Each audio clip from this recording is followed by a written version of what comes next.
성경 말씀 교독합니다. 열왕기상 18장.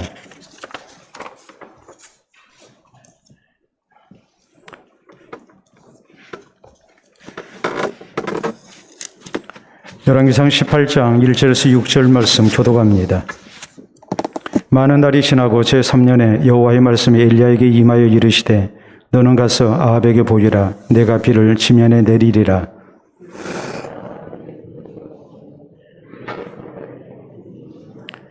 아합이 왕궁 맡은 자 오바댜를 불렀으니 이 오바댜는 여호와를 지극히 경외하는 자라.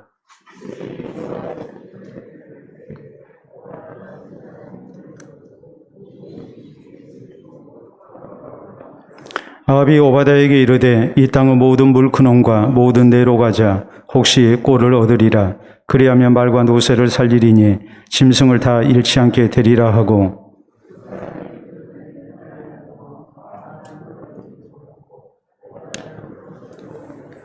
아멘. 기도하고 말씀 받도록 합니다. 하나님 아버지 감사합니다. 오늘도 예수 그리스도의 십자가의 고난을 묵상하며 우리로 주님 앞에 있게 해주심을 감사합니다. 죄인된 나를 위하여 십자가에 달려 죽으신 주님의 고난을 묵상할 때에 주께서 우리 가운데 베푸신 크신 은혜를 우리가 다시 한번 깨닫게 하시고, 주께서 핏값으로 나를 사셨음을 기억하며 우리가 주의 선하신 뜻을 따라 살아갈 수 있도록 주님께서 도와주시옵기를 원합니다. 이 시간도 허락하신 말씀을 통해 우리가 더욱더 주님 기뻐하시는 모습으로 성숙되게 하시고, 또 하나님의 뜻 앞에 우리가 더욱 복종하기를 힘쓸 수 있도록 인도해 주시옵소서. 이 시간 허락하신 말씀을 통하여 십자가에 나를 못 박는 시간이 되게 하시고, 오직 하나님의 말씀이 우리를 새롭게 하며 우리를 살리시는 아름다운 역사로 우리 모두 가운데 임하게 하여 주시옵소서. 예수님 이름으로 기도하옵나이다. 아멘. 오늘 열왕기상 강의 49번째 시간입니다. 우리가 시험 문제를 풀게 되면 정답이 있고 해답이 있습니다. 정답과 해답의 차이가 무엇일까요? 정답은 하나지만 해답은 여러 가지입니다.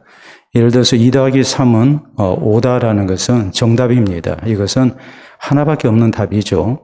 5 외의 것은 모두가 다 오답입니다. 그렇지만 해답이라는 것은 어떤 문제를 풀어나가는 과정에서 여러 가지가 나올 수가 있습니다. 예를 들어서 우리가 자주로 쓰는 속담 가운데 뭐로 가도 서울만 가면 그만이다라는 말이 있습니다. 서울 가는 방법은 여러 가지죠. 이건 해답입니다. 인생에 있어서 해답이라는 것은 그 길을 찾는 데 있어서 여러 가지 방법이 있을 수 있습니다. 그래서 이렇게 말합니다. 인생에 정답은 없다. 해답이 있을 뿐이다. 이렇게 얘기를 합니다. 성경은 우리 인생에 대해서 해답을 제공하지 않습니다. 성경은 우리에게 인생의 정답을 이렇게 제공합니다. 한 번뿐인 인생을 우리가 바로 사는 길이 어디 있는가? 이 가장 근원적인 그런 문제에 대해서 해답을 제공하고 있는 것이 바로 성경입니다. 하나님 앞에 범죄하고 하나님 앞에 원수가 된 죄인된 우리가 구원 얻어서 하나님의 나라에 이룰 수 있는 길이 어디 있는가? 이 정확한 정답을 우리에게 말씀하고 있는 것이 바로 성경이 우리에게 주어진 최고의 목적이고, 또 이것이 바로 우리가 성경을 살펴서 우리가 예수 그리스도를 구주로 믿어야 할 중요한 이유이기도 합니다. 우리가 히브리서 9장 27절에 보면 한 번 죽는 것은 사람에게 정한 것이요 그 후에는 심판이 있으리니라고 이렇게 말씀을 하셔서, 인생은 결국 죽게 돼 있다는 것과 그리고 하나님 앞에 살아온 모든 것에 대한 심판을 받아야 한다는 것, 여기에 대해서 우리 예수님께서 이 요한복음 14장 6절에 내가 곧 길이요 진리요 생명이니 나로 말미암아 자고는 아버지께로 올 자가 없다 이렇게 선포하셔서 하나님 앞에 나아갈 수 있는 길은, 정답은 오직 예수님 한 분이신 것을 이렇게 성경은 우리에게 말씀합니다. 그뿐만이 아니라 우리가 인생을 살면서 만나는 여러 가지 문제들, 여기에 대해서 우리가 어떻게 대처하고 또 이것을 풀어나가야 할 것인가, 여기에 대해서 성경은 정답을 우리에게 제공을 하죠. 그것은 세상을 창조하시고 다스리신 하나님, 우리의 생사후복의 주인 되신 하나님을 우리가 기억해야 한다는 것과, 우리가 하나님의 뜻을 먼저 살피는 가운데 하나님을 의지하고 살 때에 거기에 인생의 정답이 있음을 성경은 우리에게 이렇게 말씀을 합니다. 우리는 지난 시간까지 아합 왕의 우상 숭배 정책으로 인한 하나님의 징벌의 내용에 대해서 말씀을 쭉 살펴봤습니다. 하나님께서는 엘리야를 시켜서 하나님의 징벌을 경고케 하셨죠. 그것은 무서운 가뭄으로 나타날 거라고 이렇게 말씀을 하십니다. 그리고 하나님 말씀하시기를 엘리야가 하나님께 다시 비를 달라고 하기까지 이스라엘 땅에 비 한 방울, 이슬 한 방울 내리지 아니할 거라고 이렇게 말씀을 하십니다. 그리고 이 엘리야를 그릿시냇가로 피하게 하시고 또 그릿시냇가의 물이 다 말랐을 때에 사르밧에 사는 과부에게 이렇게 피하게 하셔서 그동안 하나님을 믿고 의지했던 이 엘리야 또 사르밧 과부의 가정에 하나님의 기적적인 보호의 은혜가 있었고 특별히 그 독자가 죽었을 때에 하나님께서 살려주시는 놀라운 기적을 이렇게 나타내셔서 하나님을 믿고 하나님 의지하고 사는 것이 얼마나 복된가라는 것이 생생하게 체험되게 하셨습니다. 이것이 우리가 지난 시간까지 살폈던 말씀입니다. 오늘 성경 말씀 1절은 이렇게 시작됩니다. 많은 날이 지나고 제3년에 여호와의 말씀이 엘리야에게 임하여 이르시되 너는 가서 아합에게 보이라 내가 비를 지면에 내리리라라고 이렇게 말씀하십니다. 많은 날이 지나고 제3년이라고 나와 있는데 이 많은 날이 어느 정도의 기간이었을까 했을 때에 3년 6개월이었죠. 우리가 누가복음 4장 25절에 우리 예수님께서 이 사르밧 과부의 신앙에 대해서 언급하실 때에 이 엘리야가 이렇게 하나님 앞에 기도함으로 비가 내린 일을 언급하면서 사르밧 과부의 신앙을 이렇게 칭찬하시는 본받아야함을 말씀을 하시죠. 그때에 이스라엘 땅에 3년 6개월 동안 비가 내리지 아니했다. 우리 예수님께서 분명히 3년 6개월이라고 이렇게 말씀을 하십니다. 또 우리가 야고보서 5장 17절에 있는 말씀을 보면 엘리야의 기도에 대해서 우리가 본받아야 할 것을 말씀할 때에 엘리야가 기도한 즉 3년 6개월 동안 하늘이 닫히고 비가 내리지 아니했다. 그런데 엘리야가 기도하니까 하나님께서 하늘을 여시고 다시 비를 주셨다 할 때 성경은 분명히 3년 6개월이라고 이렇게 말씀을 합니다. 그렇기 때문에 많은 날이 지나고 이제 제3년을 맞이했다라는 말은 바로 3년 6개월의 시간이 이렇게 흘러갔다는 것을 말씀을 해요. 자, 하나님께서 엘리야에게 이 아합 왕에게 가서 보이라고 말씀하십니다. 그동안 아합은 가뭄을 해결하기 위해서 많은 노력을 했습니다. 이 가뭄의 해답을 찾으려고 노력을 했습니다. 어떤 노력을 했겠습니까? 우상 찾아서 이제 비를 구했겠죠. 왜냐하면 바알 신이 바로 다름이 아니라 비를 내리게 하는 신이거든요. 그렇기 때문에 제가 여러분에게 지난번에 바알 신에 대해서 이렇게 남아있는 유적의 그런 부조를 보여드렸어요. 그 손에 번개를 쥐고 있거든요. 그래서 바알이 하늘에서 이렇게 번개를 치는 가운데 비를 내리는 신이었어요. 또 아세라 우상을 숭배했어요. 아세라 우상은 다름이 아니라 풍요와 다산의 신이에요. 그렇기 때문에 농경민족인 가나안 민족에게 있어서 이 바알신과 아세라상은 남신과 여신으로서 굉장히 중요한 그런 이제 숭배하는 신이었습니다.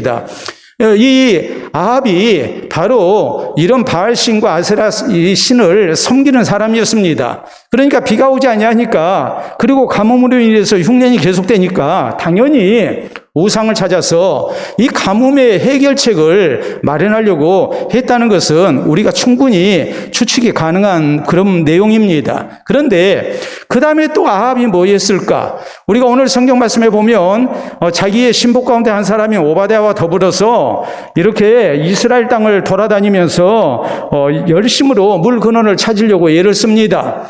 이런 모든 것들은 다 뭐였느냐 했을 때에 이 가뭄의 해답을 얻기 위해서 노력하는 모습이었어요. 그렇지만은 이것은 절대로 만족할 만한 해답이 되지를 못했습니다. 왜냐하면 비가 내리지 아니했거든요. 그리고 결국에 3년 6개월 동안의 삶이라는 것은 죽지 못해서 맞이 못해 사는 그런 비참한 삶이었습니다.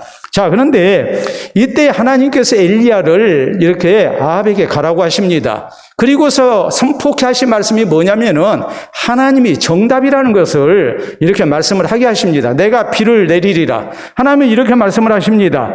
그래서 하나님만이 정답이라는 것을 이 아합에게 선포케 하셨어요. 자, 우리가 세상을 살다 보면 우리 인생에도 많은 문제가 있기 마련이죠. 이때 우리는 자꾸 해답을 찾으려고 노력을 해요. 그러나 우리가 신앙 안에서 정말 찾아야 할 것은 해답이 아니고 정답이라는 것을 알아야 합니다. 인생의 정답은 하나님께 있다는 것을 알고 우리가 바른 신앙자세로 하나님을 찾아서 하나님이 주시는 인생의 정답을 얻고 이 정답 속에서 하나님이 주시는 은총과 평안과 또 복을 누릴 수 있는 그런 성도들이 되어야 됩니다. 자, 그렇기 때문에 오늘 여기 성경 말씀을 통해서 우리 하나님께서 엘리야를 통해서 아합에게 이 가뭄의 정답이 하나님께 있다는 것을 선포케 하셨는데, 이 과정에서 여기에 등장하고 있는 이 사람들을 통해서 우리가 어떤 신앙자세로 살아야 우리에게 이런 하나님의 정답이 주어질까, 이것을 우리가 다시 한번 살필 수 있어야 합니다. 자, 그래서 우리는 먼저 아합에게 하나님께서 엘리야에게 가라고 그러십니다. 그래서 엘리야가 하나님 명령에 절대적으로 순종을 하죠. 자, 1절부터 다시 잠깐 봅니다. 많은 날이 지나고 제3년에 여호와의 말씀 엘리야에게 임하여 이르시되 너는 가서 아합에게 보이라. 내가 비를 지면에 내리리라. 엘리야가 아합에게 보이려고 가니 그때에 사마리아에 기근이 심하였더라 라고 이렇게 말씀이 기록되죠. 자, 하나님께서 엘리야에게 아합에게 가라고 그럽니다. 근데 이것이 간단한 그런 명령이 아니에요. 만약 엘리야가 아합에게 보인다고 했을 때에 잘못하면 아합이 엘리야를 잡아서 죽일 수 있어요. 왜냐하면 그동안 아합은 엘리야를 찾기에 아주 혈안이었어요. 분명히 하나님께서 말씀하시기를, 또 엘리야가 선포하기를, 내가 하나님께 다시 기도하기 전에는 이스라엘 땅에 비가 내리지 아니할 거라고, 이슬 한 방울 내리지 아니할 거라고 그랬거든요. 그러니까 아합이 엘리야를 찾아가지고 엘리야로 하여금 강제로라도 기도하기 위해서 비를 내리게 해야 되겠다라는 생각에서 엘리야를 찾았던 사람이 아니에요. 이 아합은 하나님을 믿지 않는 사람이에요. 하나님이 비를 주장하신다고 믿지 아니했고 바알이 주장한다고 믿고 있었던 사람이에요. 그렇기 때문에 아합이 엘리야를 찾는 목적은 한 가지였어요. 그건 뭐냐면 엘리야를 통해서 엘리야의 하나님이 비를 주시는 그런 선한 결과, 정답을 얻기 위해서 엘리야를 찾았던 게 아니고 자기의 심기를 불편하게 했던, 그리고 저주를 내렸던, 그리고 그 저주가 현실로 나타나고 있는 이 상황을 볼 때 엘리야를 잡아 죽이기 위해서, 보복하기 위해서 엘리야를 그동안 찾았던 것입니다. 그렇기 때문에 하나님께서는 엘리야를 은신처에 숨어있게 하셨지요. 그 은신처가 어디였습니까? 먼저는 그리시네가였습니다. 그리고 그리시네가에 물이 떨어지고 나니까 더구나 식량 조달도 어떻게 하셨습니까? 까마귀를 시켜서 떡과 고기를 아침 저녁으로 공급을 해주셨습니다. 엘리야의 은신처가 발각되지 않도록 하나님이 하셨다는 것을 의미해요. 그리고 그리시네가에 물이 떨어지니까 이번에는 이방인 지역인 이 수리아의 사르밧으로 가서 거기 살고 있는 과부에게 이렇게 그 집에서 살도록 하셨거든요. 여러분, 사실 이방인 땅에 있기 때문에 이 아합의 통치가 미치지를 못합니다. 또 부잣집에 만약 엘리야가 있었다면 누가 생각하더라도 엘리야가 부잣집에서 얻어먹고 있을 것이라고 생각할 수 있죠. 그런데 가난한 과부집에서 이렇게 얻어먹고 있을 것이라는 것은 상상할 수 없잖아요. 이렇게 완벽하게 하나님께서는 이 엘리야를 숨어있게 하셨습니다. 그렇기 때문에 그동안 아합이 엘리야를 찾으려고 애를 썼지만 찾아내지를 못한 거예요. 자, 지금 하나님께서 엘리야에게, 아합에게 가서 보이라고 말씀을 하십니다. 엘리야가 이 하나님의 명령에 순종을 하게 되면, 잘못하면 아합에 의해서 살해를 당할 수가 있어요. 그런데 오늘 성경 말씀 보면 엘리야는 이 하나님의 명령에 절대적으로 복종합니다. 이게 순종할 만해서 순종한 게 아니에요. 순종이라는 것이 내 목숨이 왔다 갔다 하는 아주 중요한 그런 문제였어요. 그럼에도 불구하고 엘리야는 아무 대꾸하지 않고 이의 제기하지 않고 하나님께 그대로 순종을 하는 겁니다. 아니, 하나님, 아합이 나를 보면 잡아 죽이려고 할 텐데 내가 꼭 그렇게 해야 합니까? 얼마든지 이렇게 말할 수 있거든요. 아니, 내가 편지 써서 전해도 되지 않겠습니까? 이런 식으로 말할 수 있어요. 그런데 엘리야는 전혀 그런 얘기를 하지 아니했어요. 3년 6개월 동안 의신처에 숨어서 생활했던 엘리야지만 하나님께서 아합에게 가서 보이라고 하니까 이 아합에게 아무 말하지 않고 그대로 순종해서 나아가고 있는 겁니다. 여러분, 여기서 우리가 인생의 정답을 찾는 길이 어디 있는가를 우리가 생각을 해야 해요. 여러분, 성경은 우리 인생에 왜 많은 문제가 생겼는가? 거기에 대해서 성경은 딱 한 가지로 말씀하세요. 그건 하나님 말씀에 불순종해서 그랬다. 불순종의 문제를 가지고 말씀을 하십니다. 인간이 하나님 앞에 불순종했을 때 거기에 사망이 찾아왔고 그리고 인생에 많은 문제가 생겼습니다. 그렇기 때문에 이런 불순종으로 인한 많은 문제를 해결받기 위해서 우리에게 있어야 할 신앙의 자세는 뭘까요? 그건 순종이에요. 순종밖에 없는 거예요. 그래서 성경은 말씀합니다. 순종은 우리를 살게 하고 순종은 우리를 복되게 한다고 이렇게 분명하게 말씀을 하십니다. 자, 여러분, 내 인생에 많은 문제가 생겼습니다. 그럼 그 문제를 놓고 우리가 무엇을 생각해야 되겠습니까? 혹시라도 내가 하나님 앞에 불순종해서 생겨난 문제는 아닌가? 우리가 그것을 생각해야 하고 이 불순종으로 인한 많은 문제를 해결받을 수 있는 정답은 오직 하나님께 순종하는 것밖에 없다는 것을 우리가 생각을 해야 합니다. 여러분, 또 그것이 아니더라도 우리가 세상을 살다 보면 많은 문제들이 생기죠. 이런 문제에 있어서 우리가 어떤 사람에게 하나님의 은혜가 나타날 것인가?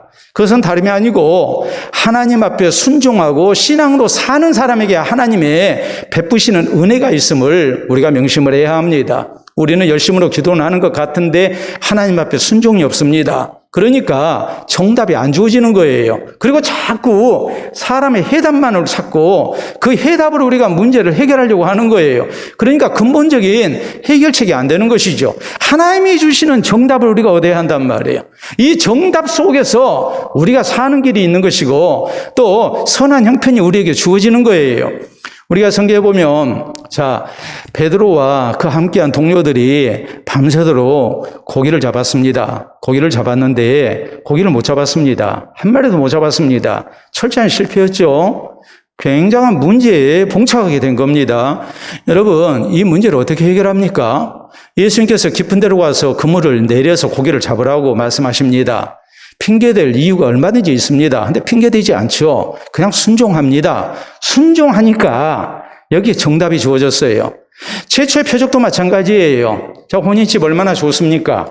잔치 벌리고 얼마나 즐거운 시간입니까? 그런데 포도주가 떨어집니다. 그래서 이 혼인 피로연이 잔치가 이제 파장이 돼야 하는 그런 위기를 만나게 됩니다. 예수님의 모친 마리아가 예수님께 이 사정을 말씀을 드리죠. 그리고 이제 예수님께서 이 놀라운 물을 가지고 포도주를 만드는 표적을 나타내십니다. 이게 최초의 표적입니다. 근데 그때 마리아가 하인들에게 했던 말은 이것이었습니다. 무슨 말씀을 하시든지 그대로 해라. 무슨 말씀을 하시든지 그대로 해라. 이 말은 뭐겠습니까? 하나님께 우리의 문제를 맡겼을 때에 우리에게 필요한 것은 뭐냐면 순종이라는 말이에요. 기도 있어야 합니다. 그렇지만 기도하면서 우리가 가져야 할 신앙의 자세는 순종이란 말이에요. 우리의 문제를 놓고 볼 때에 혹시라도 나의 불순종으로 인해서 생겨난 인생의 문제는 아닌가? 이걸 우리가 점검하고 그리고 하나님의 말씀 앞에 절대적인 순종을 우리가 힘써야만이 하나님이 주시는 정답이 우리에게 나타나는 거예요. 자, 말씀에 순종하는 것, 이것이 얼마나 중요한지 이런 유명한 일화가 있습니다. 정복자 알렉산드로스 왕이 이렇게 정복전쟁에 나섰을 때에 이 성을 포위하고 이제 공격할 때 이 적들을 대하는 방법은 둘 중에 하나였어요. 먼저는 항복을 이렇게 항복하라고 권유를 합니다. 항복하면 살려줬어요.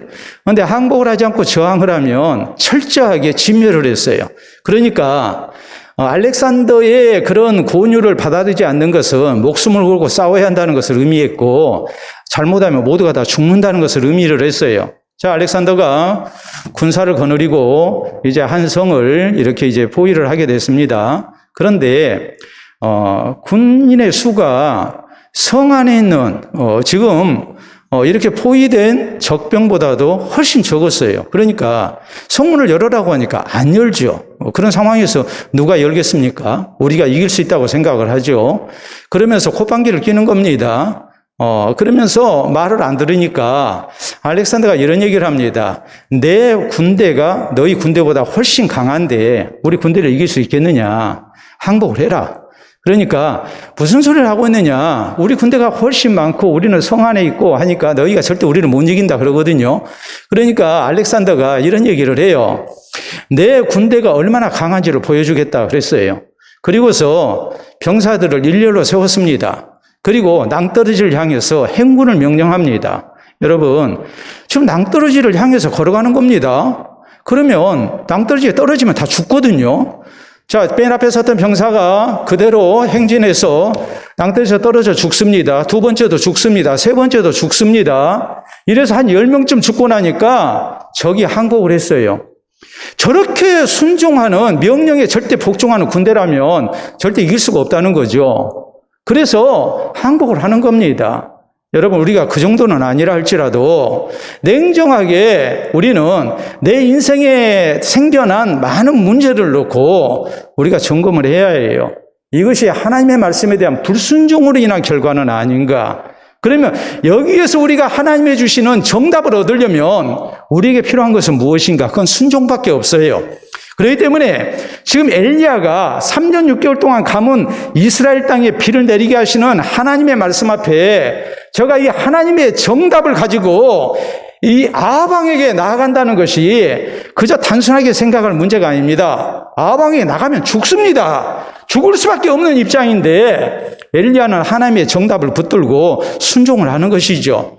오늘 우리 인생에 많은 문제가 있을 때 우리는 순종의 문제에서 이 모든 것을 접근하고 여기서 해결을 받으려고 해야 합니다.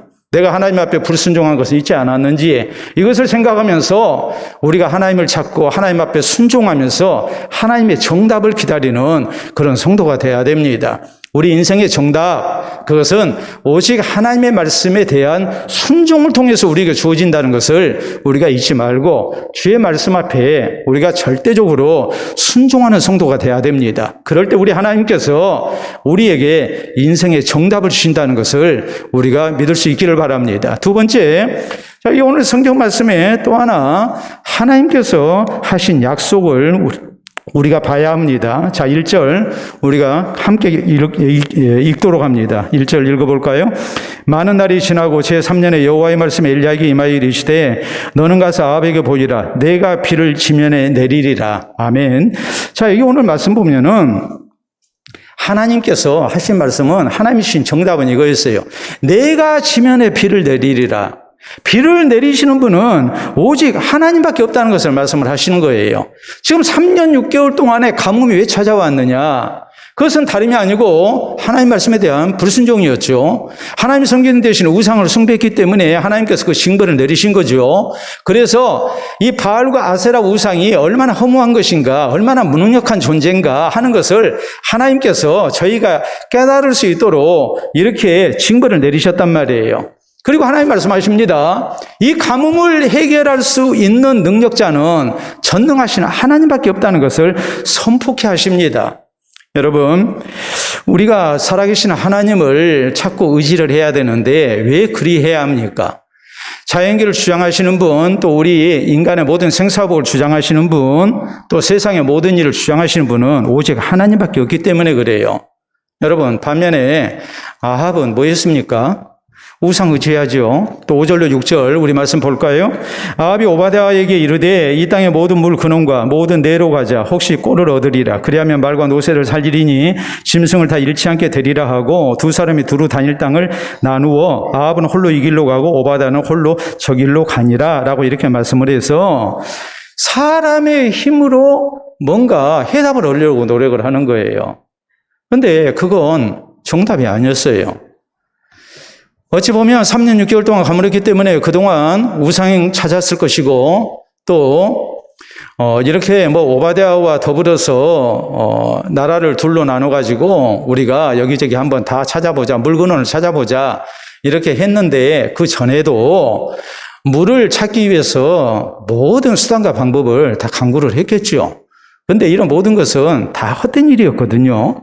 근데 하나님 말씀하십니다. 3년 6개월의 가뭄을 해결은 누가 하느냐? 그건 우상도 아니고 사람도 아니에요. 그건 사람의 해답일 뿐이에요. 그러나 그 해답도 미흡한 거예요. 가뭄의 해결은 정답은 누구에게 있느냐 했을 때에 오직 하나님께만 있다는 것을 하나님께서 선포케 하신 거예요. 그러니까 우리 성도가 내 인생의 문제를 놓고 볼 때에 내 문제를 해결할 수 있는 존재는 전능하신 하나님밖에 없다고 우리가 믿어야 합니다. 그리고 철저히 우리가 하나님을 의지하고 하나님을 찾는 성도가 돼야 돼요. 여러분, 야곱 가정에 우리가 창세기 35장에 보면 큰 시험거리가 찾아왔습니다. 외동딸인 디나가 이제 그곳 히족속 이 추장에게 이렇게 성폭행을 당했고, 또 그로 인해서 저희 오라비들이 이렇게 이 히족속들에게, 세겜성에 사는 히족속들에게 이제 보복 살인을 했습니다. 그래서 야곱 가족이 모두가 다 몰살을 당할 그런 이제 위기에 빠졌어요. 아무리 궁리를 해도 해답이 안 나온 거예요. 해답을 생각을 했어요. 해답을 생각했을 때 하나님께서 정답을 가르쳐 주십니다. 그 정답이 뭐였습니까? 베들로 올라오라. 네가 내 형 에서의 낯을 피하여 도망하던 때 내가 네게 나타났던 베들로 올라오라. 여러분, 과거 야곱이 아버지를 속이고 형을 속이고 형에게 돌아갈 장자의 권리를 이렇게 가로채서 축복을 대신 받았습니다. 그리고 형이 자기를 죽이려고 하니까 이제 어쩔 수 없이 외가로 도망을 가죠. 그러다가 루스라는 평원에서, 광야에서 꿈에 하나님을 만나게 됐고, 하나님께서 야곱과 같이 한 가운데 야곱을 지켜주시겠다고 약속을 하셨거든요. 야곱이 그가 베개했던 돌을 세우고 거기다 기름을 붓고 하나님 앞에 예배를 드립니다. 그리고 뭐라고 그럽니까? 이것이 다른 것이 아니라 하나님의 집이다. 여기도 하나님이 계셨다. 그리고서 이제 베델이라고 불렀습니다. 베델은 하나님의 집이라는 말이에요. 근데 하나님께서 말씀하십니다. 너 과거에 네 형 에서의 낯을 피하여 도망하던 때 그때 넌 정답은 그냥 해답도 못 찾았다 이 말이에요. 사실 야곱이 형 에서의 보복을 피해서 도망했던 것은 야곱과 그의 어머니 리브가가 생각에는 해답에 불과했어요. 근데 사실 막막해요. 우선 도망가야 사니까. 그래서 도망을 간 거예요. 근데 그건 정답 아니었거든요. 근데 하나님을 만났어요. 그럴 때 하나님이 정답이 되셨어요. 그리고 오늘까지 하나님이 지켜주셨어요.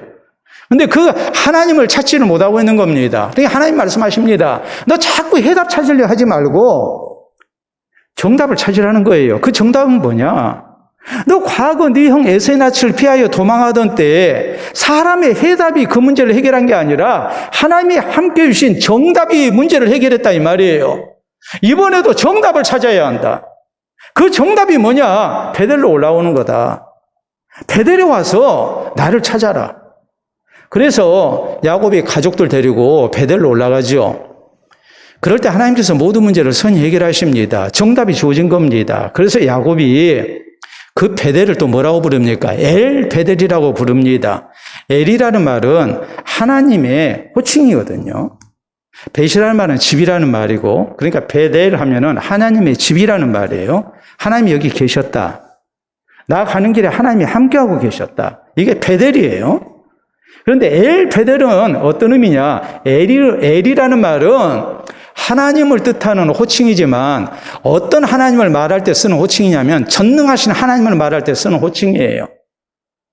그러니까 하나님이, 전능하신 하나님이 내 문제를 해결해 주셨다 이 말이에요. 정답을 주셨다는 말이에요. 이게 엘 베델이라는 말이에요. 여러분, 우리가 문제를 만나면 우리가 누구를 찾아야 합니까? 하나님을 찾아야 합니다. 그래야 우리에게 정답이 주어지는 겁니다. 사람이 생각해내는 해답은 완벽하지가 못해요. 해답을 찾았다고 했는데 그것이 또 다른 문제를 일으키는 경우가, 가져오는 경우가 굉장히 많습니다. 하나님이 우리에게 주시는 근본적인 정답을 얻는 성도가 돼야 돼요. 우리가 이제 동물들, 새들 보면은, 이소라는 과정을 거치게 돼요. 이소라는 것은 이제 둥지 소자하고 떠날 이자니까 둥지를 떠나는 것을 얘기하거든요. 그동안에 어미가 새끼를 키웁니다. 그래서 어느 정도 이제 크고 나면 독립을 해야 해요. 그래서 이 독립하는 과정을, 둥지를 떠나는 것을 이소라고 얘기를 하죠. 그 전에는 어미가 일일이 다 먹여주고 또 배변도 다 치워주고 다 했습니다. 근데 이제 어느 정도 크고 나면 독립을 해야 할 시기가 오게 되면 어미가 먹이를 안 줍니다. 그리고 둥지를 떠나게 만듭니다. 그래서 강제로 떠날 수밖에 없는 상황이 돼요. 이걸 이제 이소라고 얘기를 해요. 이건 동물, 새에게만 있는 것이 아니고, 뭐 맹수들도 마찬가지고 다 마찬가지예요. 근데 우리 사람도 마찬가지거든요. 우리가 자식을 기를 때 자식이 언제까지 부모 품에서 살기를 원치 않습니다. 독립해야 할 때 독립을 하지 아니하면 우리가 뭐라고 얘기합니까? 마마보이라고 얘기를 하죠. 또 캥거루족이라고 얘기합니다. 캥거루가 새끼 주머니에다가 담고 이렇게 키우는 것과 마찬가지로 당연히 자립을 해야 할 자식이 자립을 하지 못하고 심지어는 결혼해서까지 부모에게 얹혀서 사는 경우, 그런 경우를 이제 우리가 캥거루족이라고 얘기하지 않습니까? 독립을 해야 할 때 독립을 해야 하거든요.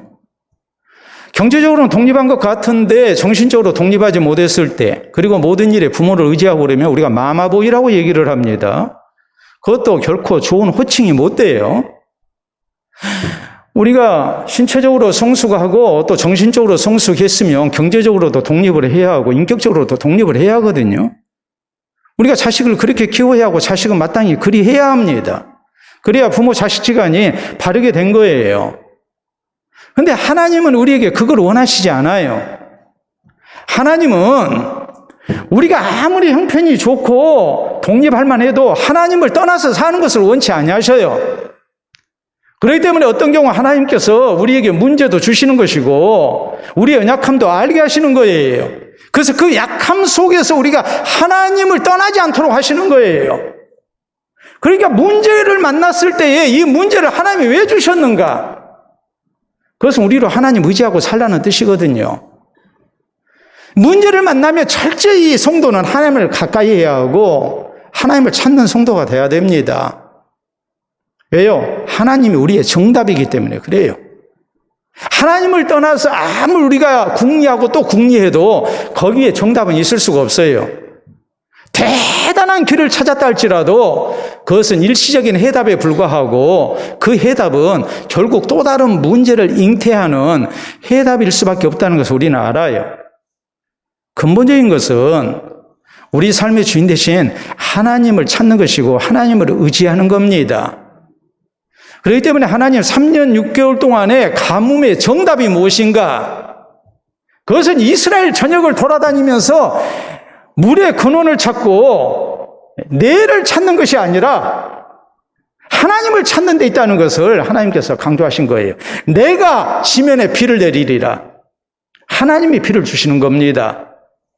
여러분 3년 6개월 가물었는데 그 근본적인 해결책이 뭐겠습니까? 우물 하나 파갖고 되겠습니까? 시냇물 하나 찾아서 되겠습니까? 그것이 해답이 될까요? 해답이 안 되죠. 여러분 지금 봄가뭄으로 우리가 고생합니다. 그러면 관장 파가지고 물 꺼내서 농사지면 어느 정도는 가능할지 모르지만 계속 3년 6개월 동안 그런다 하면 그것이 정답이 되겠습니까? 그건 해답에 불과하죠. 정답은 뭐겠어요? 하늘에서 비가 내리는 거예요. 이게 근본적인 거예요. 그렇기 때문에 이 인생의 문제에 있어서 정답은 하나님께 있다는 것을 우리가 잊지 말아야 합니다. 그리고 성도는 하나님 의지하고 살아야 하고 문제를 만났을 때 혹시라도 하나님께서 하나님을 떠나서 하는 나를 가까이 두시기 위해서 주신 것이 아닌가, 우리가 이것을 생각을 해야 해요. 음악의 아버지라고 일컬음을 받는 바흐에 대한 유명한 일화입니다. 바흐는 아내를 절대적으로 의지하고 살았어요. 모든 일을 아내에게 맡기고 그리고 본인은 음악에 전념을 했어요. 우리가 가정에서 보면 그런 경우 많이 있잖아요. 아내에게 집안살림 다 맡기고 경제권 다 맡기고 그리고 남편 대신에는 그냥 뭐 자기 일 열심히 하는 그런 경우 우리가 많이 보죠. 그래서 이제 아내 되신 분들이 그런 얘기 많이 하잖아요. 나 없으면 저 양반 어떻게 살란가 모르겠다고. 그럼 또 그래요. 아, 걱정 말라고 나 다 알아서 산다고 그래요. 뭐 며칠 뭐 집 비우더라도 나 안 굶고 잘 산다고 그러거든요. 근데 바흐가 아내를 절대적으로 의지하고 사는 사람이었는데 어느 날 아내가 먼저 죽었어요. 그래서 이제 장례 준비를 해야 되는데 하인들이 장례에 대해서 바위에게 이렇게 묻습니다. 주인님, 이건 어떻게 할까요? 물으면 바위의 대답은 이것이었습니다. 난 지금 너무 슬퍼서 도무지 무슨 생각을 할 수가 없다. 아내에게 물어서 결정해라. 그 정도였어요. 아내가 죽었다니까요.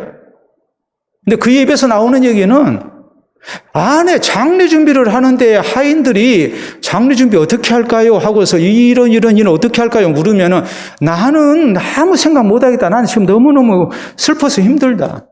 아내에게 물어봐라. 이것이 어찌 보면 사람으로서 자립심이 없고 너무나 다른 사람에게 의존적인 그런 나약한 모습이라고 우리가 생각할 수 있습니다. 좀 너무했다는 생각을 우리가 할 수 있습니다. 그러나 신앙적 관점에서 하나님과 우리의 관계를 생각한다면 우리가 이렇게 절대적으로 하나님을 의지하는 신앙의 자세를 가져야 해요. 근데 우리는 자꾸 어떤 생각을 하느냐? 사람의 노력만 하고 있는 거예요. 해답만 찾고 있는 거예요. 하늘에서 하나님이 비를 주셔야 해결될 문제인데 기껏 물의 근원 찾고 있는 거예요. 내일을 찾고 있는 거예요. 우물 하나 팔 생각을 하는 거예요. 그래가지고는 해결 안 됩니다. 근본적으로 우리 삶의 주인 되신 전능하신 하나님을 찾는데 우리에게 인생에 정답이 있다는 것을 알고 우리는 내 인생길이 막혔을 때에 문제에 우리가 봉착했을 때 그때 우리가 절대적으로 하나님을 찾고 하나님의 은혜를 의지하는 믿음의 자세가 우리에게 있어야 합니다.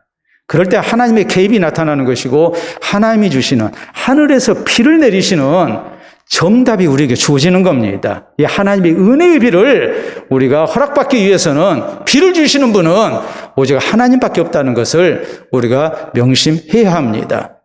세 번째, 우리가 생각해야 할 것은 오바댜의 신앙이에요. 자, 여기 3절에 보면 오바댜에 대해서 이렇게 말씀합니다. 아합이 왕궁 맡은 자 오바댜를 불렀으니 이 오바댜는 여호와를 지극히 경외하는 자라. 이세벨이 여호와의 선지자들을 멸할 때에 오바댜가 선지자 100명을 가지고 50명씩 굴에 숨기고 떡과 물을 먹였더라 라고 이렇게 말씀을 하고 있죠. 왕궁 맡은 자다.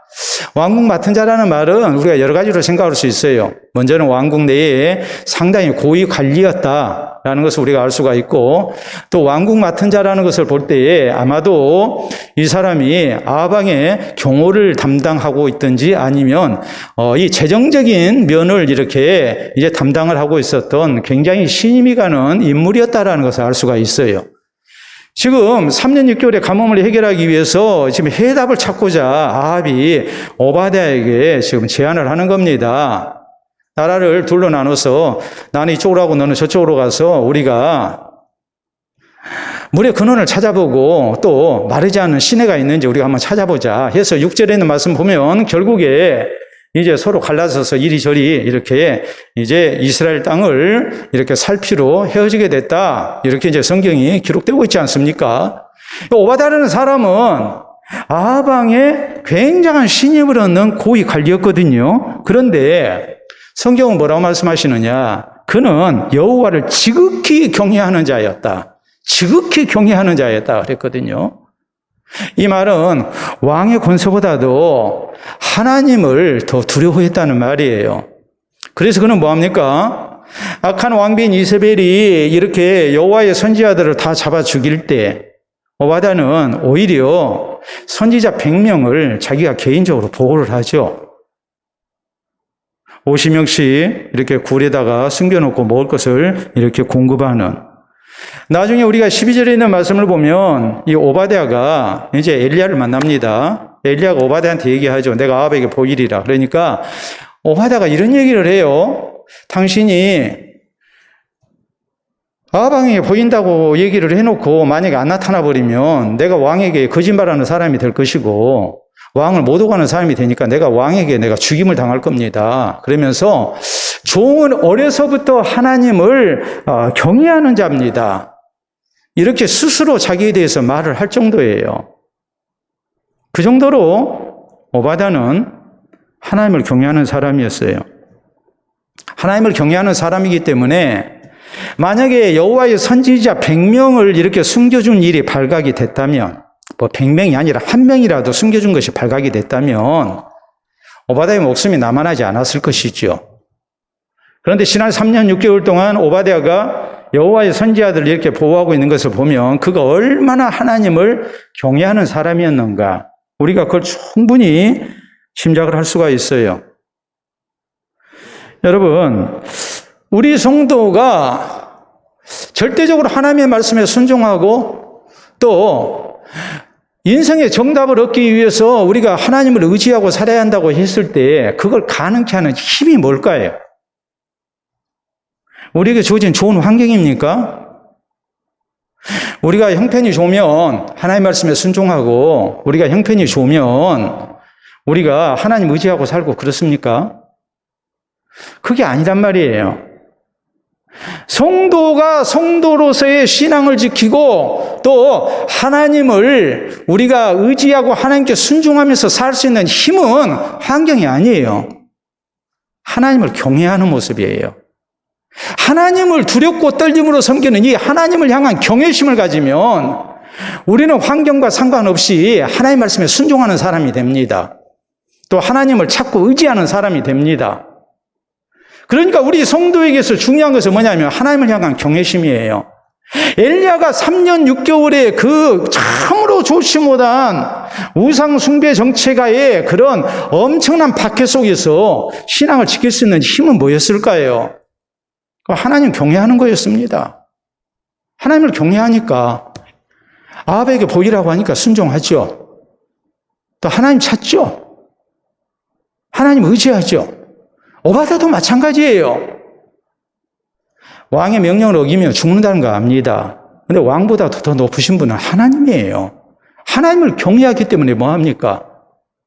하나님을 섬기고 하나님 의지하고 하나님 말씀에 순종하고 사는 거예요. 선지자들을 숨겨준 거예요.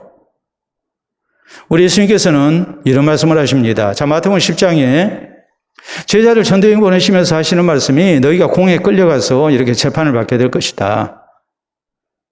그때에 육신은 멸하지만 영혼은 어떻게 하지 못하는 자들 두려워하지 말고 그 육신과 영혼을 함께 지옥불에 멸하시는 하나님을 두려워해라 그러거든요. 여러분, 사람이 내 목숨이 왔다 갔다 하는 그런 위기를 만나게 되면 우리가 신앙적으로 꺾일 수밖에 없는 시험이 될 수 있습니다. 그런데 그런 상황에서 믿음을 지킬 수 있는 길이 어디에 있는가? 그건 하나님을 경외하는 거예요. 하나님을 경외할 때 우리가 환경을 이겨내는 사람이 되는 것이고 하나님 말씀에 순종하는 사람이 되는 것이고 또 우리가 인생의 정답을 얻기 위해서 하나님만을 찾는 사람이 되는 거예요. 우리가 하나님을 경외하지 아니하면 정답 대신에 자꾸 인간의 해답에 치중합니다. 그리고 적당하게 타협을 하죠. 그건 근본적인 정답이 아니에요. 그건 일시적인 해답일 뿐이에요. 그것이 근본적으로 모든 문제를 해결하지 않아요. 군대 생활 잘하는 길이 어디에 있을까? 회사 생활 잘하는 길이 어디에 있을까? 얘기할 때 다른 거 아니죠. 상급자의 말에 복종하는 거죠. 그래서 그런 얘기를 하잖아요. 군대 가보면 병장이 얼마나 높은지 안다고. 사병 입장에서 병장은 정말 엄청난 존재거든요. 그래서 병장을 뭐라고 얘기합니까? 대한민국 5대 장성 가운데 하나라고 그래요. 별 하나 준장, 2개면 소장, 3개면 중장, 4개면 대장. 그 다음에 누가 있어요? 병장이 있어요. 병들 가운데 장이잖아요. 병장만 돼도 군대에서는 굉장히 높은 계급입니다. 그 밑에 상병이랄지 일병이랄지 이등병은 병장 말을 들어야 합니다. 그래야 군대 생활이 편해요. 직장에서도 마찬가지죠. 근데 상급자 말을 잘 들어야죠. 그래야 직장 생활이 편안하죠. 내 위에는 상급자를 존중해야 하고 또 그의 권위를 인정을 해야 해요. 그리고 순복해야 해요. 그것이 세상을 살아가는 중요한 처세예요. 우리 신앙인에게 있어서 제일로 우리가 귀히 여기고 순종해야 할 대상이 누굽니까? 하나님이죠. 하나님을 경외해야 우리가 하나님 말씀에 순종하고 삽니다. 하나님을 경외해야 우리가 인생의 많은 문제를 만났을 때에 우리가 하나님을 찾고 하나님을 의지하는 겁니다. 하나님을 경외하는 것이 우리 신앙생활의 근본 중에 근본이에요. 아담과 하와의 범죄가 어떻게 시작됩니까? 하나님을 섬기는 대신에 하나님과 같아지려고 한 데서 시작이 된 거예요. 우리는 하나님과 같아질 수 없는 존재예요. 하나님을 경외하고 섬겨야지 우리가 하나님과 같아질 수 없는 존재인데, 우리가 그런 하나님을 향한 경외심을 상실하게 되면 절대 우리가 바른 신앙생활을 할 수 없고 하나님이 주시는 은총을 누릴 수가 없습니다. 그렇기 때문에 우리는 인생의 많은 문제 속에서 오직 하나님을 경외해야 하고, 하나님 말씀에 순종할 수 있어야 하고, 또 하나님을 찾고 하나님을 의지하는 믿음의 사람이 돼야 됩니다. 이 하나님 경외하는 것이 가장 우선이라는 것을 명심해야 합니다. 우리가 그렇습니다. 인간관계에 가까운 이 친소, 가까운 것, 먼 것을 표현할 때에 우리는 촌수로 따지게 됩니다. 1촌, 2촌, 3촌, 4촌, 6촌, 8촌 이렇게 우리는 촌수로 따지게 되죠. 그런가 하면 직장 생활을 할 때, 또 사회 생활을 할 때 인맥 관리라는 것이 대단히 중요하다는 것을 알아요. 그래서 애경사도 우리가 참석을 해야 하고, 또 회식 자리에도 빠지지 말아야 하고, 그런 여러 가지 신경을 쓰면서 우리가 살 수밖에 없어요. 왜요? 사람과의 관계가 내 인생에 있어서 많은 것을 좌우하기 때문에 그래요. 가까이 할 사람 가까이 하고, 또 좀 멀리 해도 되는 사람 좀 멀리 하면서 그 모든 것을 잘 구분을 해야 해요. 그래서 우리가 뭐 합니까? 인맥 관리를 해야 하는 것이고, 인간관계의 중요성을 우리가 늘 생각하는 거예요. 그래야 내 인생이 편할 거라고 생각을 해요. 그러나 우리 그리스도인에게 있어서 가장 중요한 관계는 무엇인가? 인간관계도 중요하고 인맥 관리도 중요하지만 가장 중요한 것은 하나님과 나와의 관계예요. 하나님과 나와의 관계가 바로 돼야 우리 인생에 문제가 줄어듭니다. 또 문제가 생겼을 때 하나님이 주시는 정답을 얻을 수가 있어요. 그렇지 않으면 정답 놔두고 계속 우리가 해답만을 임시방편적으로 찾는 어리석은 힘든 인생을 살게 돼요. 하나님과의 바른 관계, 이것을 위해서 우리가 가져야 할 신앙의 자세가 뭘까요? 가장 중요한 것, 하나님 경외하고 사는 겁니다. 이 하나님을 경외하기 때문에 하나님 말씀에 순종하는 겁니다. 이 하나님을 경외하기 때문에 하나님이 우리의 생사복의 주인 되심을 믿고, 오늘 내 문제의 정답이 하나님께 있음을 믿고 우리가 하나님을 찾는 겁니다. 하나님을 의지하는 겁니다. 오늘 이 하나님과의 관계를 우리가 더욱더 바로 하는 가운데 우리 인생이 만날 수 있는 많은 문제들, 이 문제가 줄어드는 복을 우리가 받아야 합니다. 뿐만 아니라 문제를 만났을 때에 하나님을 통해서 하나님께 주시는 정답을 얻고 사는 성도가 돼야 됩니다. 그래서 인생에 가뭄이 있지 아니하고 하나님이 주시는 비, 은혜의 비 가운데에 우리가 늘 하나님 앞에 감사하고 하나님의 복을 누리면서 살아가는 우리 모두가 될 수 있기를 바랍니다. 기도합니다. 오늘 주신 말씀 생각하면서 하나님과 나와의 관계를 다시 한번 점검하고 하나님과 바른 관계를 맺기 위해서 어떤 신앙이 요구되는지 주신 말씀 기억하며 기도합니다. 그래서 하나님과 바른 관계를 맺고 하나님이 주시는 선한 길로, 또 하나님께서 함께 주시는 은총 속에 인생의 정답을 찾아서 나아가는 그런 복된 사람 되게 해달라고 우리 기도합니다.